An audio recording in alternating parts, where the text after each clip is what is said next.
Hi, welcome to channel. எங்கள் வீட்டில் இன்றைக்கி வந்து வெண்டைக்காய் சாம்பார் வைக்கிறோம். அதுக்காக இப்போ நான் வெங்காயத்தை போட்டு வதக்கிட்டு வெண்டைக்காயோடு வதக்கிட்டு வெண்டைக்காய் கருவேப்பிலை கொஞ்சம் வெங்காயத்தை போட்டு வதக்கிட்டு சாம்பார் தாளிக்கிறதுக்கு முன்னாடி இதை போட்டு வதக்கிட்டோம்னாக்கா கொஞ்சம் சலுப்பு தட்டாது சாம்பார். இப்போ வெண்டைக்காயை போட போகிறேன்.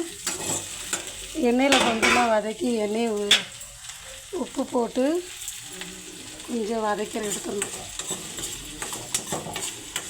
சும்மா சிம்பிளாகவே நீங்கள் ஹீட் ஏறினாலே போதும், அந்த வளவளப்பாக இருக்காது சாம்பார். ஏன்னா நம்ம ஏற்கனவே வேக விட்டதுனால வெண்டைக்காய் வந்து அது இப்படி வதக்கி எடுத்துக்கிட்டோம்னாக்கா சாம்பாருக்கு கொதி வரும்போது இதை போட்டோம்னா கொஞ்சம் சீக்கிரம் வெந்துடும். சாம்பார் வேக விட மாட்டோம்ல, பருப்பை முன்னாடியே வேக விட்ருவோம். வெங்காயம், தக்காளி, பச்சை மிளகாய், பூண்டு போட்டு எல்லாத்தையும் வேக விட்ருவோம். இந்த பாருங்க, நாங்கள் பருப்பு தண்ணி வேக விட்டு வச்சுருக்கிறேன். அரைச்சி இதோட கலவை பண்ணிட வேண்டியது தான்.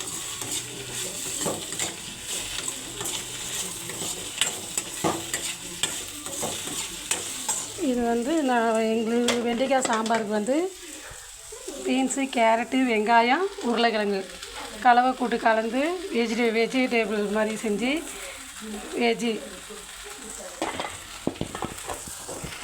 இது வந்து பொரியல், வெஜ்ஜு பொரியல் சொல்லுவோம்ல, அந்த மாதிரி வச்சுருக்கோம்.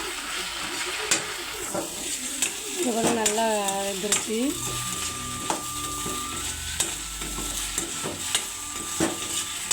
இந்த ஈர சவுண்டு கேட்குதுங்களா, அது நின்றோடனே இந்த வெண்டைக்காயை அப்படியே இறக்கி வச்சிட வேண்டியதுதான்.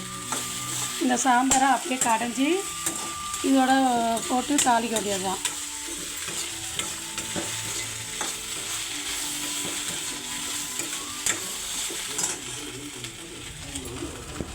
இப்போ அடுப்பில் வந்து வெஜிடேபிள் வச்சுருக்கிறேன்.